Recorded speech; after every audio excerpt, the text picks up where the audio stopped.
Acordei na manhã de Natal e li a mensagem 3 vezes antes de acreditar. Mãe, mudança de planos. Vamos passar o dia na casa da família da Laura. Você entende, né? Entender? Entendi que passei um mês preparando tudo, gastei metade da minha aposentadoria em presentes e ceia, e fui descartada como se não fosse nada. Mas o que eles não sabiam é que aquela seria a última vez que me tratariam assim. Porque às vezes, para se salvar, você precisa fazer o impensável. Mas antes de continuar, confira se você já está inscrito no canal e escreva nos comentários. De onde você está assistindo este vídeo? Adoramos saber até onde nossas histórias estão chegando. Meu nome é Helena. Tenho 64 anos e acabei de fazer a coisa mais louca da minha vida. Mas para entender por que fiz o que fiz, preciso voltar um pouco no tempo. Tudo começou há 4 anos, quando meu marido André faleceu. Câncer de pâncreas, rápido e cruel. Em 6 meses, fui de esposa para viúva. A casa que dividíamos por 38 anos de repente ficou grande demais, silenciosa demais, vazia demais. Meu filho Daniel, meu único filho, apareceu no funeral com a esposa Laura e me abraçou forte. Mãe, você não vai ficar sozinha. A gente cuida de você. Aquelas palavras me aqueceram o coração naquele momento difícil. Eu realmente acreditei que teria o apoio deles. Nos primeiros meses após a morte do André, Daniel me ligava toda semana. Laura mandava mensagens perguntando se eu precisava de alguma coisa. Eu me sentia amparada, vista, lembrada. Mas então, as ligações começaram a espaçar. Uma vez por semana virou uma vez a cada 15 dias. As mensagens da Laura se tornaram mais práticas, menos afetuosas. Tudo bem aí? Substituiu os "Como você está se sentindo hoje?". Eu notei a mudança, mas não quis admitir.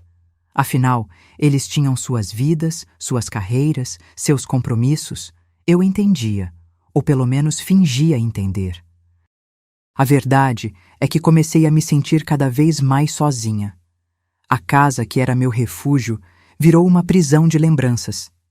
Cada cômodo tinha a presença do André. A poltrona onde ele lia jornal aos domingos, a bancada da cozinha onde preparávamos o café juntos todas as manhãs, o jardim que ele cuidava com tanto carinho. Eu vagava pelos cômodos como um fantasma, conversando com as paredes, chorando em silêncio para não incomodar os vizinhos. Minha rotina se resumia a acordar, tomar café sozinha, assistir televisão sem prestar atenção, preparar refeições que mal tocava e esperar. Esperar o quê? Nem eu sabia. Talvez esperasse que Daniel ligasse. Talvez esperasse que a dor passasse. Talvez esperasse que minha vida voltasse a fazer sentido. Foi nessa época que comecei a me agarrar às datas comemorativas, aniversários, Páscoa, Dia das Mães, Natal. Essas datas se tornaram meus pontos de ancoragem, os únicos momentos em que eu tinha certeza de que veria meu filho e minha nora. Eu planejava tudo com semanas de antecedência. Preparava as comidas favoritas do Daniel desde criança, comprava presentes cuidadosamente escolhidos, decorava a casa como se estivesse recebendo realeza. E funcionava de certa forma. Eles vinham, comíamos juntos, conversávamos superficialmente sobre trabalho e tempo, e por algumas horas eu me sentia parte de uma família novamente. Mas assim que iam embora, o silêncio voltava ainda mais pesado, e eu me pegava contando os dias até a próxima data comemorativa. O Natal sempre foi especial para mim. Desde que Daniel era pequeno, eu transformava nossa casa em um verdadeiro espetáculo natalino. Árvore enorme na sala, pisca-piscas por toda parte, guirlandas nas portas, presépio artesanal que minha mãe me deixou de herança. E a ceia. Ah, a ceia era minha obra-prima. Peru recheado, farofa especial, arroz à grega, salpicão, rabanada, sonho, panetone caseiro. Eu passava dias na cozinha, mas não me importava. Cada prato era feito com amor. Cada receita carregava memórias de natais passados, de quando éramos uma família completa e feliz. Este ano, comecei os preparativos no início de dezembro. Daniel havia confirmado que viriam passar o Natal comigo. Claro, mãe, como sempre. Essas 3 palavras me deram energia para enfrentar mais um ano difícil. Fiz uma lista detalhada de tudo que precisaria comprar, das receitas que prepararia, dos presentes que daria. Gastei quase R$ 3.000 nos presentes. Para Daniel, um relógio que ele havia comentado meses atrás que gostaria de ter. Para Laura, um conjunto de joias que vi numa vitrine e que combinaria perfeitamente com o estilo dela. E para os dois, uma cesta enorme de vinhos importados e queijos especiais que Daniel adorava. Decorei a casa com um cuidado quase obsessivo. Cada enfeite tinha que estar no lugar perfeito. A árvore levou um dia inteiro para ser montada e decorada. Comprei uma toalha nova para a mesa, louças novas, taças de cristal. Queria que tudo fosse perfeito, que eles vissem o quanto eu me importava, o quanto aquele momento era importante para mim. Nos dias que antecederam o Natal, praticamente vivi na cozinha. Preparei a farofa com 2 dias de antecedência para os sabores se incorporarem melhor. Fiz o salpicão na véspera. No dia 24 pela manhã, acordei às 5 da manhã para começar a preparar o peru. Temperei com aquela mistura secreta que minha mãe me ensinou. Deixei marinar e coloquei no forno calculando exatamente o tempo para ficar pronto às 7 da noite, quando Daniel e Laura chegariam. A casa estava impecável, cheirando a canela e cravo. A mesa estava posta como se fôssemos receber dignatários. Os presentes estavam lindamente embrulhados debaixo da árvore. Eu havia tomado banho, penteado meu cabelo, que agora era completamente branco, vestido meu melhor conjunto. Estava pronta. Às 6:30 da tarde, meu celular tocou. Era uma mensagem de Daniel. Meu coração acelerou de alegria, imaginando que ele estava me avisando que estavam chegando. Abri a mensagem sorrindo. Mãe, mudança de planos. Vamos passar o dia na casa da família da Laura. Você entende, né? A gente se vê depois. Feliz Natal. Li a mensagem uma vez, depois outra, e mais uma. As palavras não mudavam. Elas estavam ali, frias e definitivas, destruindo em segundos aquilo que levei um mês inteiro para construir. Você entende, né? Não, eu não entendia. Olhei ao redor da sala. A árvore brilhando com suas luzes coloridas. A mesa preparada para 3 pessoas. O peru no forno, quase pronto. Os presentes embrulhados. Tudo gritando a palavra que eu mais temia. Sozinha. Minha primeira reação foi ligar para ele. Talvez houvesse algum engano, alguma emergência. O telefone chamou 5 vezes antes de ir para a caixa postal. Liguei de novo. Caixa postal. Enviei uma mensagem. Daniel, o que aconteceu? Está tudo pronto aqui. Ele demorou 20 minutos para responder. Desculpa, mãe. A família da Laura insistiu muito. Foi em cima da hora. A gente compensa outro dia. A família da Laura insistiu muito. Como se eu não fosse família. Como se um mês de preparação pudesse ser compensado com um outro dia vago e sem compromisso. Sentei-me no sofá, ainda segurando o celular. Não chorei imediatamente. Fiquei apenas olhando para o vazio, processando o que estava acontecendo. Era Natal. Eu estava sozinha. Meu filho me cancelou por mensagem, como se eu fosse um compromisso qualquer, uma reunião que pode ser desmarcada sem consequências. O timer do forno apitou. O peru estava pronto. Levantei-me mecanicamente e fui até a cozinha. Abri o forno e o cheiro delicioso invadiu a cozinha. Um peru perfeito, dourado, suculento. Para ninguém. Foi naquele momento, olhando para aquele peru que ninguém comeria, para aquela mesa que ninguém se sentaria, para aqueles presentes que ninguém abriria, que algo dentro de mim quebrou. Ou talvez, finalmente, algo se consertou. Fechei o forno, tirei meu avental e fui até o meu quarto. Abri o armário e peguei minha mala de viagem, aquela mesma que usei na minha última viagem com André, 3 anos antes de ele ficar doente. Cheirava aguardado, mas estava em bom estado. Comecei a arrumar minhas roupas com movimentos calmos e decididos. Não sabia exatamente o que estava fazendo, mas sabia que não podia ficar naquela casa, naquela noite, rodeada por símbolos de uma família que não existia mais. Enquanto arrumava a mala, minha mente funcionava em 2 velocidades. Por fora, eu dobrava roupas com precisão, escolhia calçados práticos, separava documentos. Por dentro, uma tempestade de pensamentos e sentimentos brigava pela minha atenção. Quando foi que me tornei tão descartável? Em que momento minha presença deixou de importar? Eu sempre fui a mãe presente, aquela que deixava tudo para estar com o filho. Quando Daniel tinha jogos de futebol na escola, eu estava na arquibancada, não importava o tempo. Quando ele tinha apresentações, eu estava na primeira fila. Quando precisava de ajuda com trabalhos escolares, eu passava noites acordada ao lado dele. Sustentei minha família quando André perdeu o emprego e ficamos 6 meses apertados. Trabalhei em 2 turnos como secretária, chegava em casa exausta, mas ainda preparava o jantar, ajudava Daniel com a lição de casa, cuidava da casa. Nunca reclamei, nunca pedi reconhecimento. Apenas fiz o que achava que tinha que fazer. Estar presente. E agora, depois de uma vida inteira me doando, eu era cancelada por mensagem de texto na noite de Natal. Terminei de arrumar a mala e olhei ao redor do meu quarto. As fotos na parede mostravam momentos felizes. Daniel bebê no meu colo, Daniel e André jogando bola no jardim, nosso último Natal todos juntos antes de André adoecer. Aquelas imagens pareciam pertencer a outra vida, a outra pessoa. Peguei uma foto específica da cômoda. Era do Natal de 3 anos atrás, o último com André. Estávamos os 3 abraçados em frente à árvore, sorrindo. André já estava magro, mas ainda tentava manter o ânimo.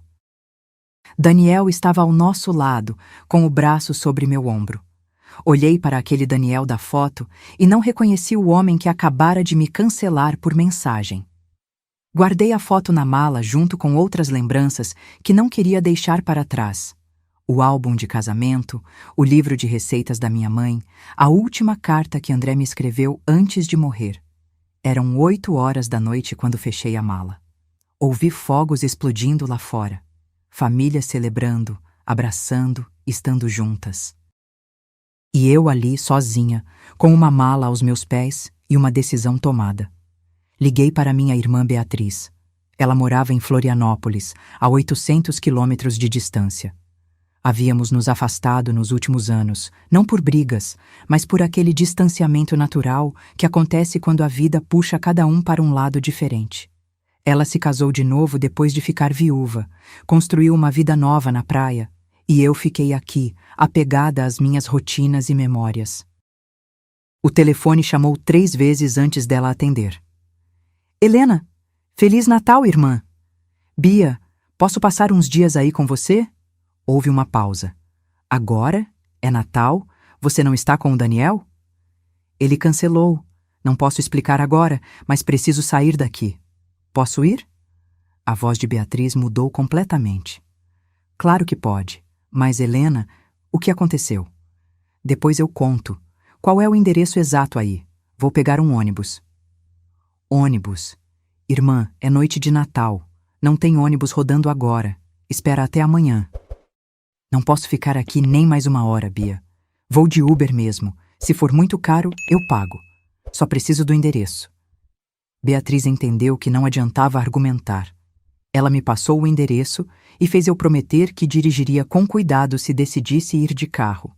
Mas eu não tinha coragem de dirigir 800 quilômetros sozinha à noite. Abri o aplicativo de Uber e quase desisti quando vi o valor da corrida. R$ 4.300. Era quase o valor da minha aposentadoria mensal inteira. Mas então olhei ao redor, para a casa vazia, para os presentes que ninguém ia abrir, para a mesa posta que ninguém ia usar. E pensei, de que adianta guardar dinheiro se não tenho uma vida para viver? Solicitei a corrida. Um motorista aceitou. Tempo estimado de chegada, 15 minutos. Fui até a cozinha e desliguei o forno. O peru estava ali, perfeito e abandonado. Peguei papel alumínio e embrulhei tudo. O peru, a farofa, o salpicão, as rabanadas. Coloquei tudo em sacolas térmicas. Se eu ia partir, pelo menos a comida não ficaria aqui apodrecendo, lembrando-me do meu fracasso.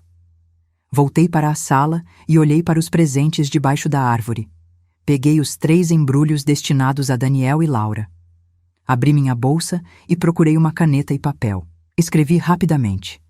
Daniel, passei um mês me preparando para este Natal. Gastei R$ 3.000 em presentes escolhidos com carinho. Preparei uma ceia para 3 pessoas que será jogada fora. Decorei a casa inteira pensando em você. E você me cancelou por mensagem. Você entende, né? Não, filho, eu não entendo. Não entendo como me tornei tão insignificante na sua vida. Não entendo como um mês de preparação pode ser descartado por uma mensagem de 3 linhas. Estou indo embora. Não sei quando volto. Talvez nunca. Os presentes estão aí. Você pode pegá-los quando vier. Se vier. Mãe. Coloquei o bilhete em cima da mesa da sala, apoiado no castiçal de prata que foi presente de casamento dos meus pais. Peguei minha bolsa, minha mala, as sacolas com a comida e fui até a porta. Antes de sair, dei uma última olhada na casa. Aquela casa onde criei meu filho. Onde fui feliz com meu marido. Onde me tornei viúva. Onde passei 4 anos defininhando em solidão. A campainha do Uber tocou. Era um homem por volta dos 50 anos, de expressão gentil. Ele arregalou os olhos quando viu a quantidade de bagagem. Florianópolis? Perguntou, conferindo o aplicativo. Isso mesmo. A senhora tem certeza? É uma viagem longa, vai dar umas 10 horas. Tenho certeza. Ele me ajudou a colocar tudo no carro. Quando entramos e ele ligou o motor, percebi que estava tremendo. Não de frio, mas de uma mistura de raiva, tristeza e algo que levei um tempo para identificar. Libertação. Fugindo do Natal? Ele perguntou gentilmente enquanto saíamos do bairro. Fugindo da ilusão de que ainda tenho uma família, respondi. E pela primeira vez naquela noite, as lágrimas vieram. Chorei silenciosamente, enquanto atravessávamos a cidade iluminada com decorações natalinas. Famílias nas calçadas, crianças brincando com fogos de artifício, casas acesas repletas de gente. E eu ali, no banco de trás de um Uber, fugindo da minha própria vida. O motorista, que depois me disse que se chamava Roberto, foi delicado o suficiente para não fazer perguntas. Apenas dirigia em silêncio, ocasionalmente me oferecendo um lenço de papel da caixa que mantinha no console central. Quando paramos no primeiro posto de gasolina, 1 hora depois, ele insistiu que eu comesse alguma coisa. Vai ser uma viagem longa, dona Helena. A senhora precisa se alimentar. Comprei um sanduíche que mal conseguia engolir. Meu celular não parava de vibrar. Daniel tinha descoberto minha partida. As mensagens começaram calmas. Mãe, onde você está? Depois ficaram urgentes. Mãe, responde. Estou preocupado. E, finalmente, irritadas. Isso é ridículo. Você está exagerando. Exagerando. Como se minha dor fosse uma reação desproporcional. Como se anos de solidão pudessem ser ignorados. Como se aquela noite fosse apenas mais um desencontro sem importância. Não respondi. Coloquei o celular no modo silencioso e voltei para o carro. A viagem se estendeu pela noite. Roberto ligou o rádio baixinho, tocando músicas natalinas que agora me soavam irônicas. Noite feliz para quem estava fugindo de casa. Bate o sino para quem tinha o coração partido. Por volta da meia-noite, Roberto parou em outro posto. Preciso de um café, dona Helena. A senhora quer alguma coisa? Um café também, por favor. Sentamos nas mesas do posto e pela primeira vez ele perguntou diretamente. O que aconteceu? E eu contei. Contei tudo. Sobre André, sobre a solidão dos últimos anos, sobre como me agarrava às datas comemorativas como se fossem botes salva-vidas. Sobre o mês de preparação para aquele Natal, sobre a mensagem devastadora, sobre a decisão de partir. Roberto me ouviu sem interromper. Quando terminei, ele suspirou fundo. Sabe, dona Helena, eu tenho uma mãe. Ela tem 82 anos e mora sozinha desde que meu pai morreu. E sabe o que eu fiz no Natal passado? Deixei ela sozinha, porque minha esposa queria passar com a família dela. Minha mãe disse que entendia, que não tinha problema, mas eu vi nos olhos dela. Vi a decepção, a dor. Ele mexeu o café, pensativo. Este ano, eu insisti. Disse para minha esposa que íamos passar o Natal com minha mãe, não era negociável. E sabe o que aconteceu? Foi o melhor Natal em anos. Minha mãe preparou uma ceia simples, nada elaborado, mas ela estava radiante, sorrindo, feliz. E eu percebi quanto tempo eu tinha desperdiçado, quantos natais eu tinha roubado dela por priorizar outras coisas. Ele olhou para mim. Seu filho vai perceber isso também, Dona Helena. Talvez não agora, mas um dia vai. E quando perceber, vai ser tarde demais. Já é tarde demais, murmurei. Nunca é tarde demais para pedir perdão, mas também nunca é tarde demais para a senhora escolher a si mesma. Aquelas palavras ficaram comigo pelo resto da viagem. Escolher a si mesma. Quando foi a última vez que fiz isso? Quando foi a última vez que coloquei minhas necessidades em primeiro lugar? Voltamos para a estrada. As horas foram passando. Eu alternava entre cochilar e olhar pela janela as luzes que passavam. Meu celular continuava vibrando. Daniel, Laura. Até alguns números desconhecidos, provavelmente amigos deles que tinham sido acionados para me encontrar. Às 5 da manhã, enquanto o sol começava a nascer no horizonte, Roberto anunciou: "Estamos chegando, Dona Helena." O mar apareceu primeiro. Aquele azul infinito que eu não via há tanto tempo. Beatriz morava num bairro tranquilo, longe do centro turístico, onde as casas ainda tinham quintais e os vizinhos se conheciam. Quando paramos em frente à casa dela, uma construção de 2 andares pintada de branco com janelas azuis, a porta se abriu imediatamente. Beatriz desceu correndo os degraus da varanda. Ela estava diferente dos meus registros mentais. O cabelo mais curto, algumas rugas a mais, mas o sorriso era o mesmo da minha irmã mais velha, que sempre me protegeu quando éramos crianças. "Helena." Ela me abraçou antes mesmo de eu sair completamente do carro. "Que susto você me deu!" Roberto ajudou a descarregar minhas coisas. Beatriz insistiu em pagar metade da corrida, mas ele recusou. "Já está pago. Cuide da sua irmã." Antes de ir embora, ele me entregou um cartão. "Se precisar voltar, me chama. Dessa vez, não cobro nada." Quando o carro desapareceu na esquina, Beatriz me conduziu para dentro. A casa cheirava a café fresco e pão caseiro. Seu marido, Osvaldo, um senhor de cabelos brancos e sorriso gentil, estava na cozinha preparando o café da manhã. "Helena, seja bem-vinda. Desculpe pelo Natal de ontem. Se soubéssemos, teríamos ido te buscar." "Não precisa se desculpar. Vocês nem sabiam." Beatriz me levou para um quarto no 2º andar. Tinha uma cama de casal com uma colcha de retalhos, uma cômoda antiga e uma janela grande com vista para o mar. Era o quarto da Marina quando ela morava aqui. Agora é de visitas. Ou melhor, agora é seu, pelo tempo que precisar.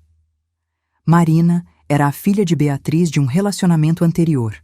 Ela tinha se mudado para o Canadá anos atrás e raramente voltava. "Bia, eu não quero dar trabalho." "Trabalho? Helena, você é minha irmã, a única família de sangue que me resta. Devíamos ter feito isso antes, ter ficado mais próximas depois que André morreu. A culpa é minha também." Ela me ajudou a desfazer a mala. Quando viu as sacolas térmicas com a comida, seus olhos se encheram de lágrimas. "Você trouxe tudo isso?" "Não ia deixar estragar. É muita comida. Peru inteiro, farofa, salpicão, rabanadas. Acho que dá para vocês comerem o resto da semana." Naquela noite, ou melhor, naquela manhã do dia 25, depois de finalmente dormir algumas horas, acordei com o cheiro do peru sendo reaquecido. Desci e encontrei Beatriz e Osvaldo na cozinha, preparando uma mesa com toda a comida que eu tinha trazido. "Vamos ter um Natal de verdade", anunciou Beatriz, "mesmo que seja um dia atrasado." Comemos juntos os 3.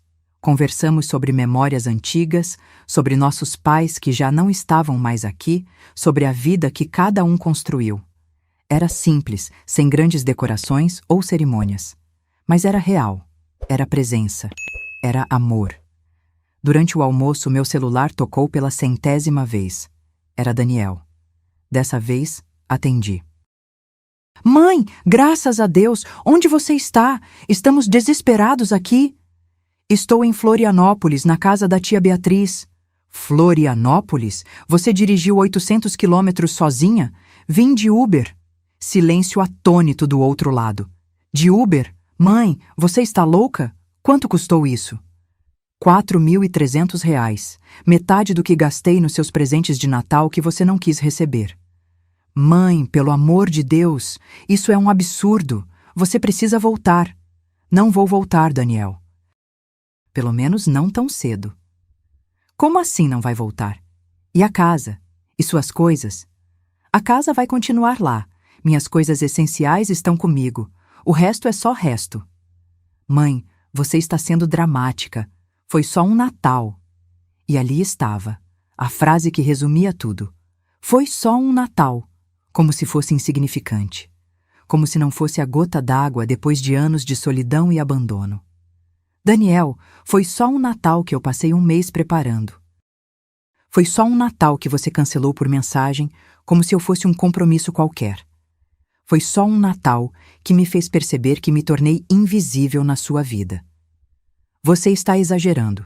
A gente ia compensar depois. Quando? No próximo feriado que você se lembrar de mim? No próximo momento em que for conveniente? Não é assim. É exatamente assim, Daniel. E sabe o que mais?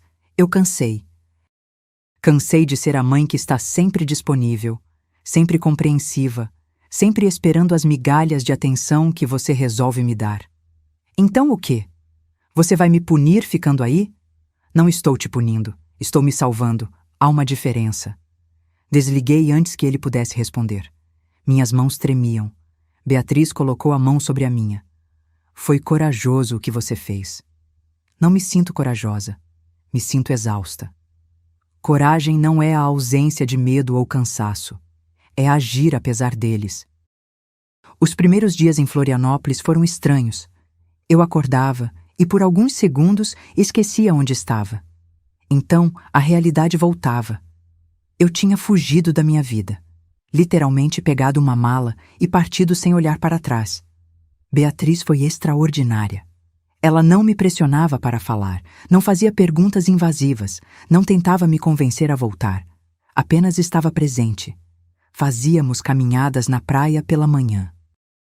Ela me levou ao mercado municipal, me mostrou os melhores lugares para comprar peixe fresco, me apresentou aos seus amigos do grupo de artesanato que se reunia todas as terças-feiras. Você devia vir com a gente, ela sugeriu. Fazemos colares, pulseiras, quadros, é terapêutico. Eu não sei fazer nada disso. E daí? Ninguém nasceu sabendo. E sabe qual é o melhor? Não precisa ficar bom. O processo é o que importa. Concordei em experimentar. Na primeira terça-feira, me vi sentada numa mesa com 5 mulheres que eu não conhecia, todas trabalhando em seus projetos. Havia Carmen, uma senhora de 70 anos, que fazia quadros com conchas. Dolores, 55, que pintava mandalas em pedras. Sandra e Márcia, irmãs gêmeas de 62, que faziam macramê. E Rita, 68, que bordava almofadas com frases inspiradoras. Uma novata. Carmen me recebeu com entusiasmo. O que você gosta de fazer? Honestamente, não sei. Faz tanto tempo que não faço nada por prazer que nem lembro mais do que gosto. Elas trocaram olhares compreensivos. Conhecemos essa sensação, disse Rita suavemente. Todas nós já estivemos aí. Carmen me ofereceu um conjunto de conchas e uma base de madeira. Que tal começar com algo simples? Escolhe as conchas que mais gosta e cola elas fazendo um desenho. Não precisa ser nada elaborado. Pode ser só um padrão que te agrade. Peguei as conchas e comecei a organizá-las. Minhas mãos, que passaram os últimos anos lavando louça, cozinhando para ninguém e torcendo nervosamente, agora manipulavam aquelas pequenas formas naturais. Havia algo de meditativo no processo. escolher cada concha, virar de um lado e outro para ver qual posição ficava melhor, imaginar o desenho completo. Enquanto trabalhava, as mulheres conversavam sobre suas vidas. Carmen era viúva há 15 anos e havia criado 3 filhos sozinha. Dolores era divorciada e tinha se mudado para Florianópolis para começar de novo depois que os filhos saíram de casa. As gêmeas nunca casaram e sempre viveram juntas, cuidando uma da outra. Rita tinha sido casada por 40 anos com um homem que a tratava como móvel, até que um dia simplesmente fez as malas e foi embora. Foi assustador, Rita compartilhou. Eu tinha 65 anos, sem profissão, sem renda própria, sem nada, mas também nunca me senti tão livre. Descobri que tinha passado uma vida inteira sendo quem os outros esperavam que eu fosse. Agora sou quem eu quero ser. Suas histórias eram diferentes, mas havia um fio comum. Todas tinham chegado a um ponto de ruptura. Todas tinham feito escolhas difíceis. E todas tinham sobrevivido. Mais do que isso, tinham florescido. E você? Dolores perguntou gentilmente. O que te trouxe aqui? Contei minha história. A viuvez, a solidão, o Natal cancelado, a fuga. Quando terminei, houve um silêncio respeitoso. Você fez a coisa certa, disse Carmen com convicção. Às vezes, a única maneira de fazer as pessoas te valorizarem é mostrando o que é viver sem você. Naquela noite, levei para casa meu primeiro projeto. Um quadro simples com conchas formando uma espiral. Não era perfeito. As conchas não eram do mesmo tamanho. A cola tinha escorrido em alguns lugares. O desenho era meio torto. Mas era meu.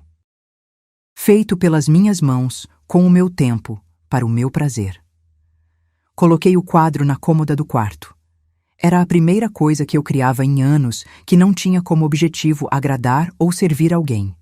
E isso me fez perceber quanto da minha vida tinha sido consumida fazendo coisas para os outros. Daniel continuava ligando. As ligações foram evoluindo de irritadas para preocupadas para confusas. Mãe, quanto tempo você vai ficar aí? Não sei. Como assim não sabe? Você tem contas para pagar, compromissos. As contas estão em débito automático. Que compromissos, Daniel? Minha vida inteira era esperar você lembrar de mim. Isso não é justo. Não. Justo não foi passar 4 anos praticamente sozinha depois da morte do seu pai. Justo não foi me agarrar a feriados como se fossem oxigênio. Justo não foi ser cancelada por mensagem depois de 1 mês de preparação. Ele suspirou pesadamente. A gente precisa conversar. Estamos conversando. Não, quero dizer pessoalmente. Posso ir aí? A pergunta me pegou de surpresa. Vir aqui? Sim, neste fim de semana, eu e a Laura. Podemos? Parte de mim queria dizer não. Mantê-lo longe como ele me manteve longe emocionalmente por tanto tempo. Mas outra parte, aquela parte maternal que nunca morre completamente, queria vê-lo. Queria acreditar que algo poderia ser consertado. Pode vir, concordei finalmente. Mas não vou voltar só porque você apareceu aqui. Eu sei. Só quero conversar. No sábado seguinte, Daniel e Laura chegaram. Eu os vi saindo do táxi da janela do meu quarto. Daniel parecia cansado. Laura estava elegante como sempre, mas com uma expressão tensa. Desci para recebê-los. O abraço de Daniel foi longo e apertado. Senti sua falta, ele murmurou no meu ouvido. Sentiu? Não pude evitar a pergunta. Ou sentiu falta do que eu fazia por você? Ele se afastou, ferido. Não é assim. Então como é? Beatriz, sempre diplomática, interveio. Que tal entrarmos? Fiz limonada fresca. Sentamos no terraço dos fundos da casa, que tinha vista para o mar. O silêncio inicial foi desconfortável. Laura mexia nervosamente no copo de limonada. Daniel olhava para as mãos. Mãe, ele começou finalmente. Eu vim pedir desculpas. De verdade. Eu não percebi. Eu não entendia o quanto te magoava. Pensava que você estava bem, que entendia nossas vidas ocupadas. Como eu estaria bem, Daniel? Passei de uma casa cheia de vida para um silêncio que dói fisicamente. Seu pai morreu e você desapareceu. Sim, você ligava de vez em quando, aparecia nos feriados, mas isso não é estar presente. Isso é cumprir protocolo. Laura falou pela primeira vez. Helena, eu também quero pedir desculpas. Eu pressionei o Daniel para irmos na minha família no Natal. Disse que meus pais estavam insistindo muito, que seria indelicado recusar. Não pensei em você. Não pensei que você pudesse ter se preparado, que pudesse estar esperando. Foi egoísmo meu. Olhei para ela. Laura sempre foi difícil de decifrar. Educada, polida, mas distante. Mas naquele momento vi algo que não esperava. Vergonha genuína. Por que você nunca gostou de vir na minha casa, Laura? Ela pareceu surpresa com a pergunta direta. Não é que eu não gostasse. Seja honesta. Sempre percebi que você vinha por obrigação. Ela ficou em silêncio por um momento, claramente lutando com a verdade. Por que você me fazia sentir culpada? Admitiu finalmente. Toda vez que íamos lá, eu via o quanto você se esforçava. A casa impecável, a comida elaborada, os presentes caros. E eu pensava, ela faz tudo isso e tudo que damos é algumas horas da nossa presença. Me fazia sentir inadequada. Então, era mais fácil evitar. Você evitou me ver porque eu me esforçava demais? Eu sei que soa terrível, e é terrível. Mas é a verdade. A honestidade de Laura, embora dolorosa, abriu uma comporta. Passamos as próximas horas conversando de verdade. Não aquelas conversas superficiais sobre tempo e trabalho, mas conversas reais sobre sentimentos, mágoas, expectativas não ditas. Daniel confessou que depois que André morreu, ele não sabia como lidar comigo. Eu via sua dor, mãe, e me sentia impotente. Não sabia o que dizer, o que fazer, então fui me afastando, pensando que com o tempo você ficaria melhor sozinha. Que seria mais fácil para você se eu não ficasse relembrando o que você perdeu. Daniel, você não me lembrava do que eu perdi. Você era a única coisa que me restava. E quando você se afastou, eu perdi você também. Ele chorou. Meu filho adulto chorou, como não chorava desde criança. Eu sinto tanto, mãe, tanto. Laura colocou a mão sobre a minha. Helena, eu cresci numa família onde afeto não era demonstrado. Meus pais eram frios, distantes.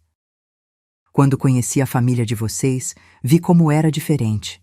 O Daniel falava de você com tanto carinho, tantas histórias boas, e eu não sabia como fazer parte disso.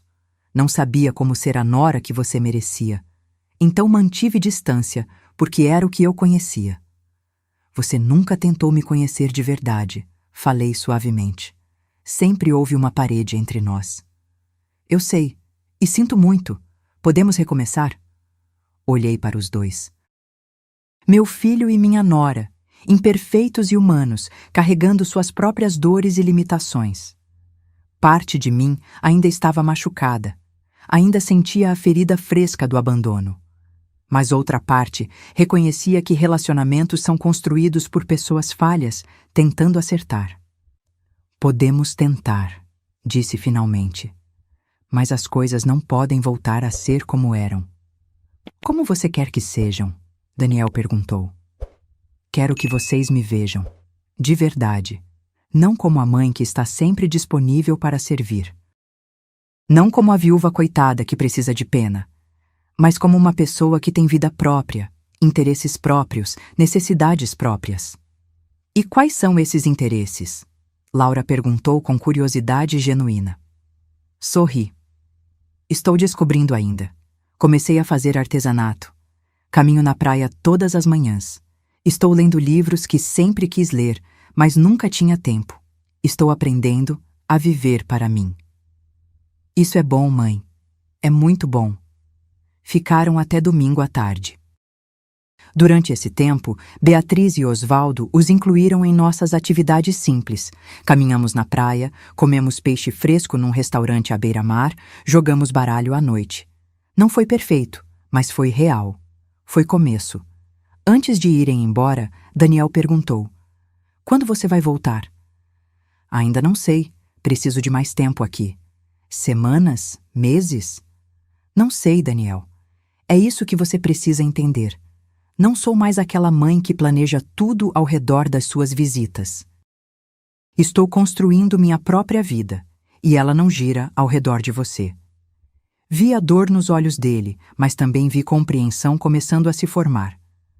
Posso vir te visitar de novo? Sim, mas não porque você se sente culpado. Venha porque quer, porque se importa, porque eu importo. Eles foram embora naquele domingo ao entardecer. Observei o táxi desaparecer na curva e, pela primeira vez em anos, não senti aquele peso familiar de abandono. Senti paz. Beatriz se juntou a mim na varanda. Como você está? Melhor. Não curada, mas melhor. Isso já é muito. Passei mais 6 semanas em Florianópolis. Nesse tempo, algo mudou dentro de mim. A mulher que havia fugido em pânico na noite de Natal estava se transformando em alguém novo. Alguém que acordava animada para o dia. Alguém que fazia planos que não envolviam esperar pelos outros. Meu grupo de artesanato se tornou essencial.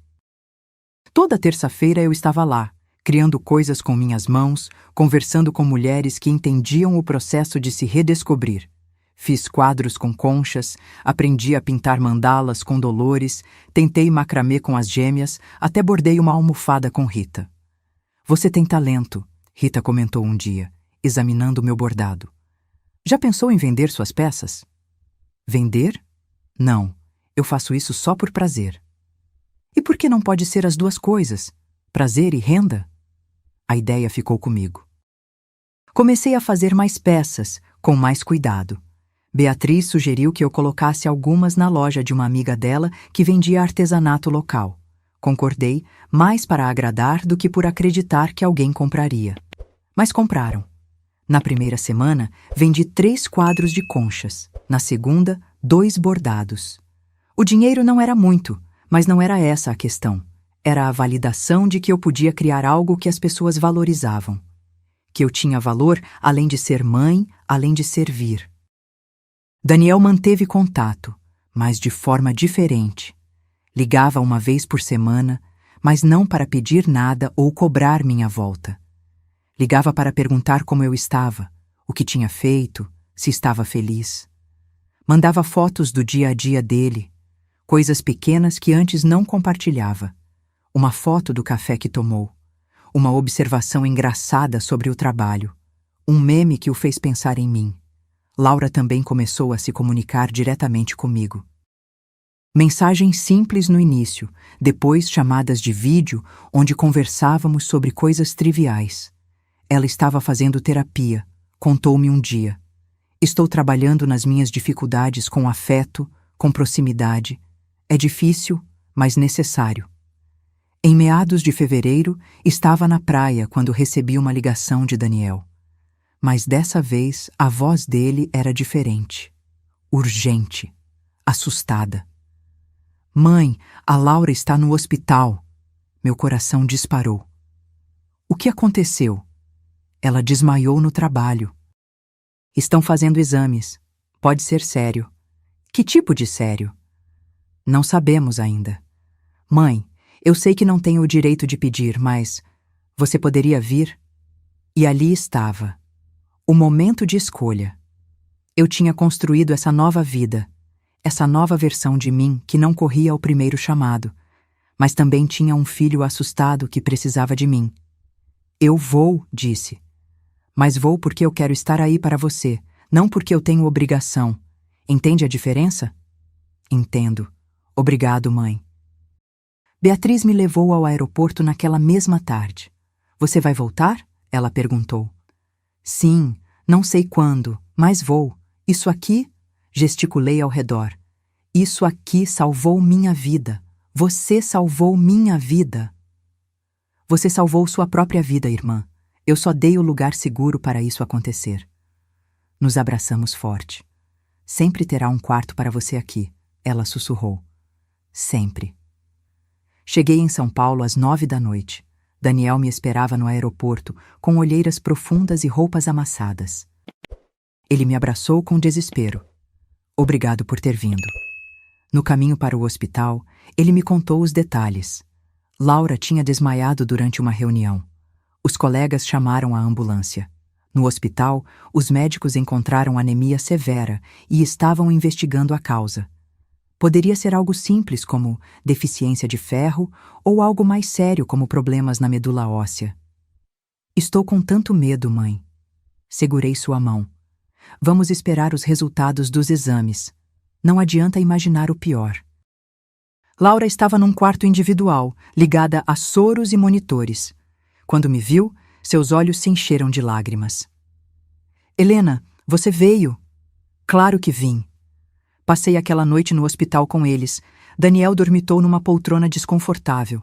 Eu fiquei acordada, observando Laura dormir, pensando em como a vida muda rapidamente. Semanas atrás, eu estava no fundo do poço, pronta para desistir. Agora estava ali, presente para meu filho em um momento de crise real. Os exames levaram 3 dias.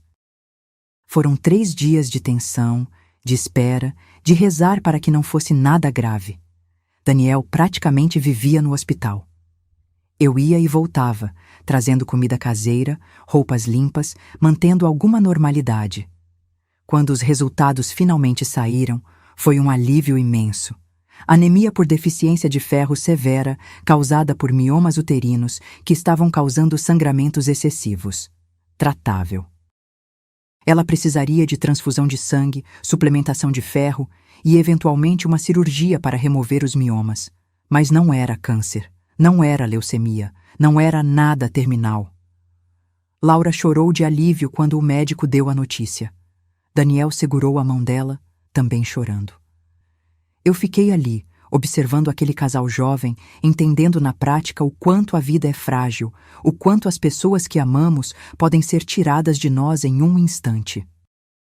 Depois que Laura recebeu alta, fiquei mais alguns dias ajudando na recuperação.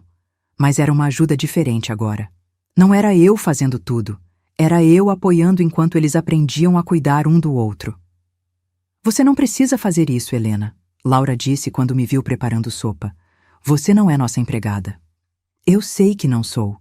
Estou fazendo porque eu quero, porque me importo.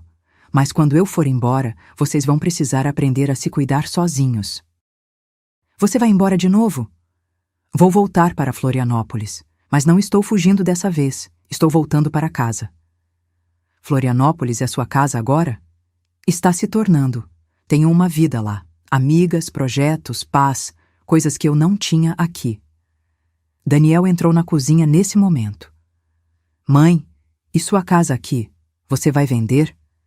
A pergunta me pegou desprevenida. Minha casa. Aquele lugar cheio de memórias de André, de Daniel criança, de uma vida que não existia mais. Não sei ainda. Por quê? Porque se você for vender, eu gostaria de comprá-la. Com desconto, claro, porque sou seu filho. Ele tentou sorrir. Mas falando sério, aquela casa tem muita história nossa. Não quero que vá para estranhos. A ideia fazia sentido, mas também me fez perceber algo importante. Daniel, se você comprar a casa, prometa uma coisa. O quê? Que vai encher ela de vida de novo, de risadas, de pessoas, de amor. Não deixe ela virar um museu de memórias como eu deixei. Prometo. Voltei para Florianópolis 2 semanas depois, mas dessa vez com planos diferentes. Conversamos sobre eu vender a casa para Daniel e Laura. Com o dinheiro, eu poderia comprar um apartamento pequeno em Florianópolis, algo só meu, perto de Beatriz, mas independente. As semanas seguintes foram de negociações, papelada, decisões práticas. Foi emocionalmente exaustivo voltar para aquela casa e decidir o que levar e o que deixar. Cada objeto tinha uma história, cada cômodo tinha uma memória. Mas dessa vez, Daniel estava lá para ajudar. Passamos dias indo sala por sala, eu contando histórias sobre cada coisa, ele ouvindo de verdade. Quando chegamos no quarto que era dele quando criança, ele ficou parado na porta por um longo tempo. Me lembro de tudo aqui, das histórias que você contava antes de dormir, das vezes que eu ficava doente e você passava a noite toda me cuidando, de como me sentia seguro. Você sempre foi muito amado, Daniel. Mesmo agora, mesmo com tudo o que aconteceu, você é muito amado. Eu sei, mãe, e sinto muito por ter demorado tanto para perceber o quanto você precisava ouvir isso também. Separei o que levaria: roupas, alguns livros, fotos, objetos pequenos com significado especial. O resto ficaria na casa, parte da história que agora pertencia a Daniel e Laura. A única coisa que insisti em levar foi a urna com as cinzas de André. Seu pai vai comigo, disse firmemente. Aonde você vai colocar as cinzas dele? No mar, em Florianópolis, um lugar novo para um novo começo, para nós dois. O dia de espalhar as cinzas de André foi significativo. Beatriz, Osvaldo, Daniel e Laura foram comigo. Alugamos um barco pequeno e fomos para o mar ao entardecer. Segurei a urna, sentindo o peso das cinzas e das memórias. André, você foi um bom marido, um bom pai, e sempre vai ter um lugar no meu coração. Mas eu preciso seguir em frente. Preciso viver de novo. Espero que você entenda. Abri a urna e deixei as cinzas serem levadas pelo vento, espalhando-se sobre a água dourada pelo sol poente. Chorei, mas eram lágrimas diferentes. Lágrimas de despedida, mas também de libertação. Daniel colocou o braço ao meu redor. Ele teria orgulho de você, mãe, do que você fez, de como se salvou. Você acha? Tenho certeza. Papai sempre dizia que você era a pessoa mais forte que ele conhecia. Demorei para entender o que ele queria dizer. Agora entendo. A vida em Florianópolis se estabeleceu em uma nova rotina. Comprei um apartamento de 2 quartos no mesmo bairro de Beatriz. Pequeno, mas perfeito para mim. Com vista para o mar, luz natural abundante e espaço suficiente para viver sem carregar o peso de uma casa grande e vazia. Transformei o segundo quarto em um ateliê. Comprei uma mesa grande, organizei materiais de artesanato, criei um espaço só meu para criar. As paredes eram decoradas com meus próprios trabalhos, lembretes visuais de que eu era capaz de criar beleza. Meu grupo de artesanato comemorou quando voltei. Achamos que você tinha nos abandonado, Carmen brincou. Nunca. Vocês são parte da minha nova vida. Com o incentivo delas, comecei a levar meu artesanato mais a sério. Criei um perfil no Instagram para mostrar meu trabalho. Participei de feiras locais. Lentamente, comecei a construir uma pequena clientela de pessoas que apreciavam peças feitas à mão com cuidado e amor. O dinheiro não era muito, mas somado à minha aposentadoria e ao que havia sobrado da venda da casa, eu estava confortável. Mais importante, estava feliz. Realmente feliz. Não aquela felicidade forçada que eu fingia quando Daniel me visitava nos últimos anos.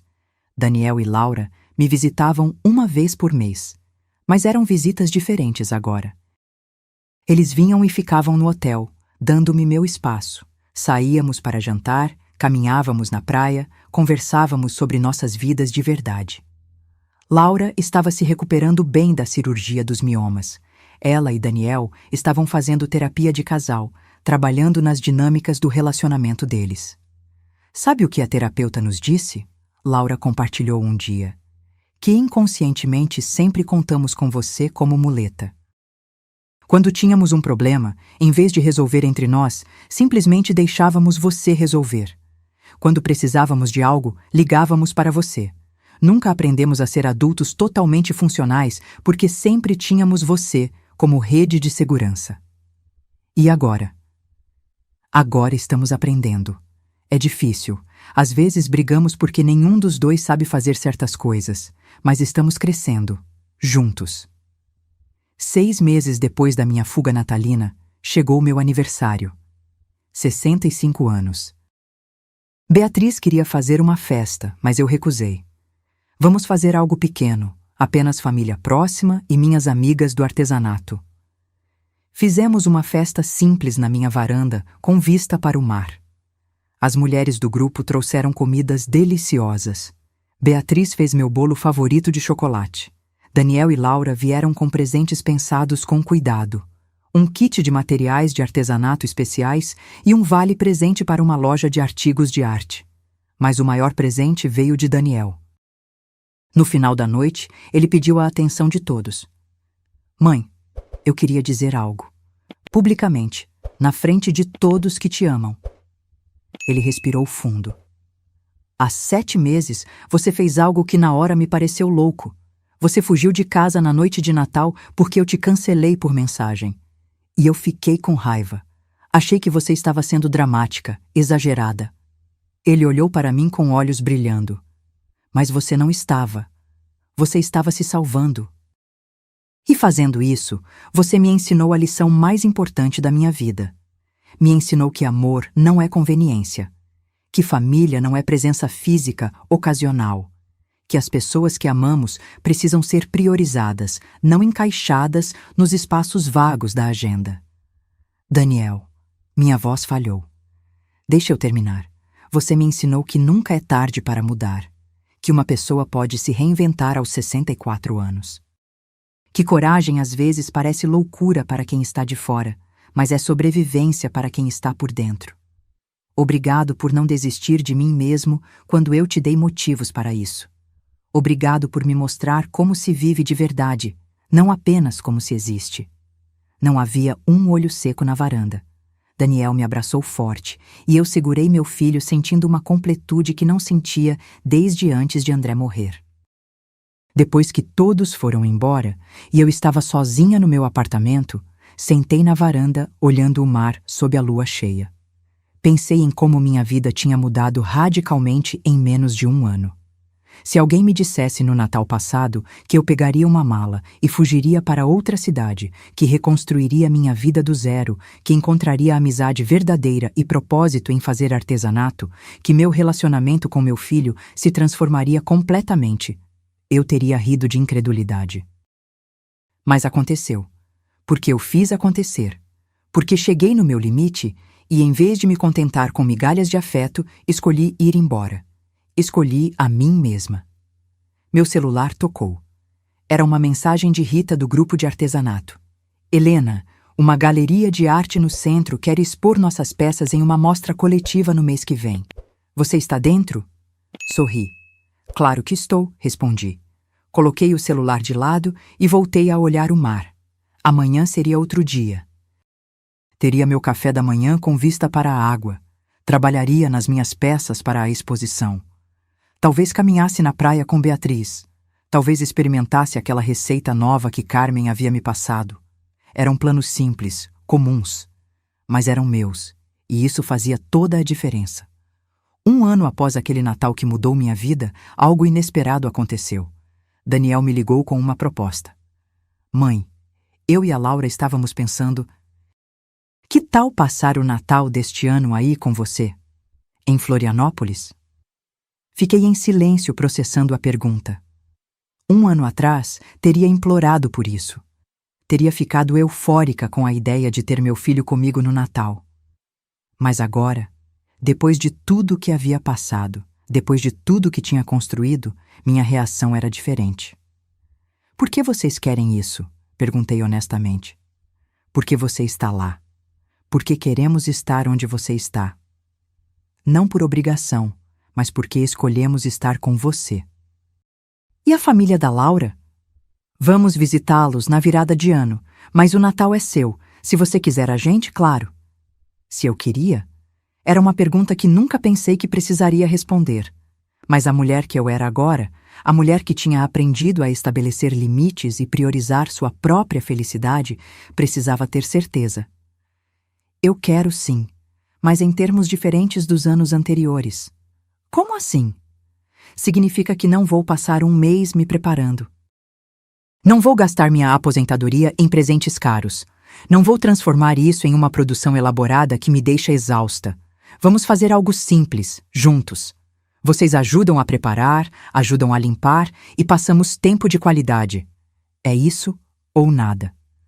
Houve uma pausa. Perfeito, mãe. É exatamente o que queremos. Então começamos a planejar juntos. Daniel sugeria ideias. Laura mandava receitas que queria tentar.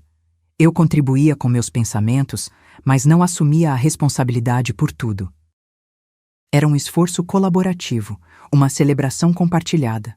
Beatriz também seria incluída, claro, e Osvaldo, e meu grupo de artesanato, que tinha se tornado família também.